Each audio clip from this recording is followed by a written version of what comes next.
दोस्तों, जैसे जैसे विज्ञान तरक्की कर रहा है वैसे ही हम अंतरिक्ष में मौजूद ग्रहों के बारे में तो पता लगा ही रहे हैं और इसके अलावा हमारे वैज्ञानिक सौर मंडल के पार मौजूद लाखों बर्फीले बौने ग्रहों और कॉमेट्स को ढूंढने में लगे हुए हैं, क्योंकि उनकी माने तो भविष्य में पृथ्वी के अलावा हमें बाकी ग्रहों पर भी रहने की आवश्यकता पड़ सकती है।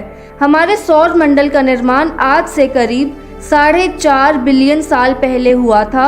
इस दौरान हमारे सौर मंडल में 8 ग्रह, 150 से भी ज़्यादा मून्स, अनगिनत एस्टेरॉइड्स, नेपट्टून से भी आगे क्यूपियर बेल्ट से आने वाले लाखों कॉमेट्स और कई सारी सोलर बॉडीज का निर्माण हुआ।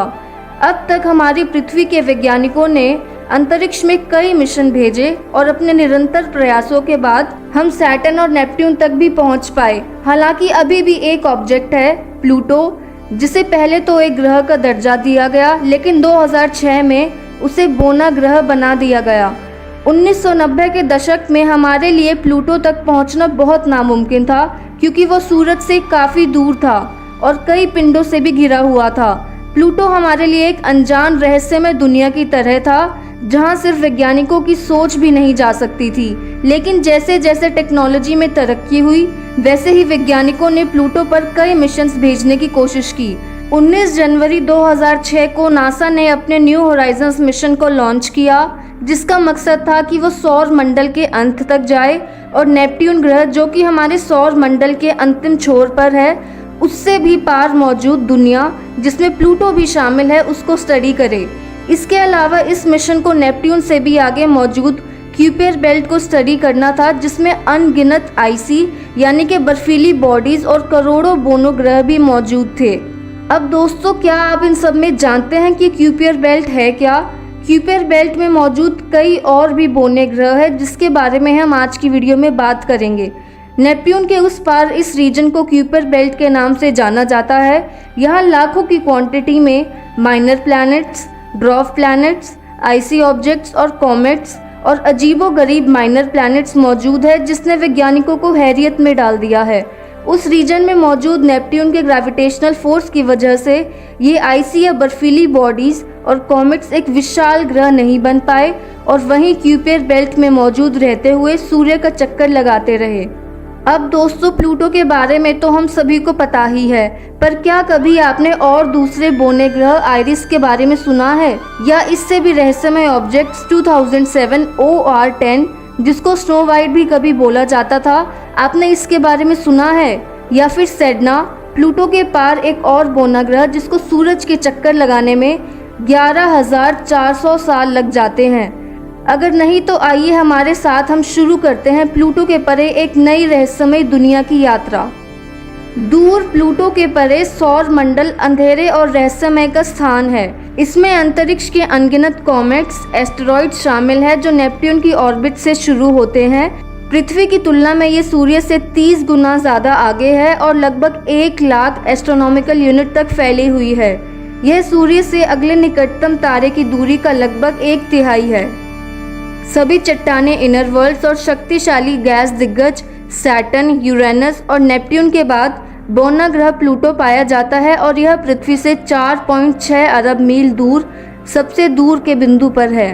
प्लूटो बेशक बहुत दूर हो, लेकिन ये हमारे सौर मंडल में मौजूद आखिरी दुनिया नहीं है। सौर मंडल से भी आगे उसके परे बाहरी पहुंच में आगे की यात्रा करने से कई और अजीबोगरीब रहस्यमय वस्तुओं का पता चलता है, जो अंतरिक्ष के अंधेरे में छुपी हुई है और वैज्ञानिकों ने उनकी खोज की। चलिए प्लूटो की बर्फीली दुनिया से आगे की यात्रा करते हैं और पता लगाते हैं कि हमारे सौर मंडल के किनारे पर क्या छिपा है। बड़े बर्फीले बौने ग्रह आइरिस के बाद एक रहस्यमय ऑब्जेक्ट 2007 OR10 वैज्ञानिकों द्वारा खोजा जाता है। अपने सबसे आखिरी पॉइंट पर यह रहस्यमय दुनिया सूर्य से 9.4 बिलियन मील दूर एक हाईली इलिप्टिकल ऑर्बिट में यात्रा करती है, जिसमें 550 अर्थ ईयर्स लगते हैं। जुलाई 2007 में खोजा गया आइरिस नाम का ये बौना ग्रह यानी कि ड्वार्फ प्लैनेट क्यूपियर बेल्ट के एक रहस्यमय क्षेत्र में मौजूद है, जिसे स्कैटर्ड डिस्क भी बोलते हैं। सौर मंडल के इस क्षेत्र में कई बर्फीली बॉडीज या आइसी ऑब्जेक्ट्स खोजे गए हैं, जो कि काफ़ी वाइल्ड और रैंडम माने जाते हैं।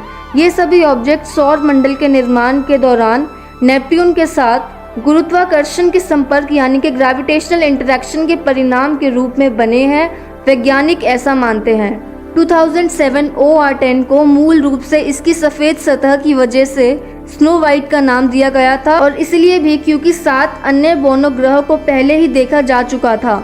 ये सब स्नो वाइट की कहानी से उठाया गया था, जिसमें 7 बोने होते हैं। हालांकि ये खोजी गई रहस्यमय दुनिया असलियत में क्यूपियर बेल्ट में खोजी गई लाल रंग के ऑब्जेक्ट्स में से एक थी, जिसकी वजह से इसके निकनेम स्नो वाइट को बदल दिया गया।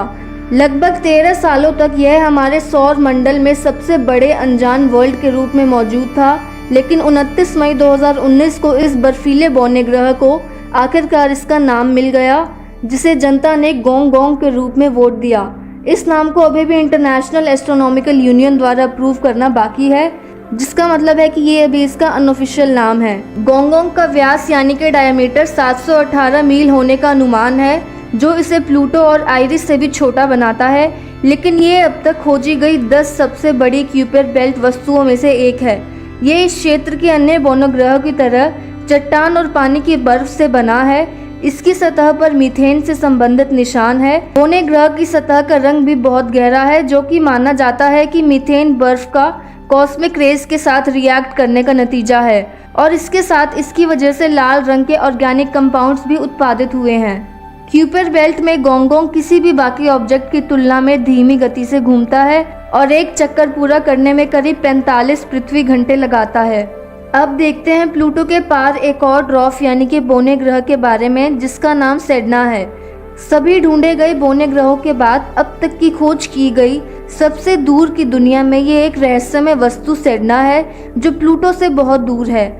सेडना की ऑर्बिट बहुत बड़ी है, जिसको सेडना को पूरा करने में लगभग 11,400 पृथ्वी वर्ष लगते हैं। अपने सबसे दूर के पॉइंट पर सेडना सूर्य से 87 बिलियन मील दूर यात्रा करता है, जो कि इसे हमारे सौर मंडल के अंदर अब तक देखे जाने वाले सबसे दूर के बोनो ग्रहों में माना जाता है।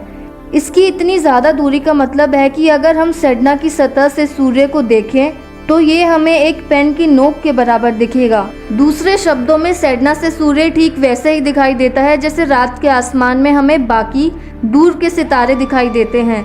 सेडना का ओरिजिन अभी भी अननोन है। हालांकि एक थ्योरी बताती है कि यह छोटी सी दुनिया काल्पनिक ओट क्लाउड का सदस्य है, जो एक ऐसा क्षेत्र है जिसके बारे में माना जाता है कि ये सौर मंडल को एक शेल की तरह घेरता है। कुछ वैज्ञानिक अनुमान लगाते हैं कि इसे किसी दूसरे स्टार सिस्टम से लिया गया था, या यहाँ तक कि इसकी ऑर्बिट एक बड़े अनदेखे नौवें ग्रह का प्रमाण है।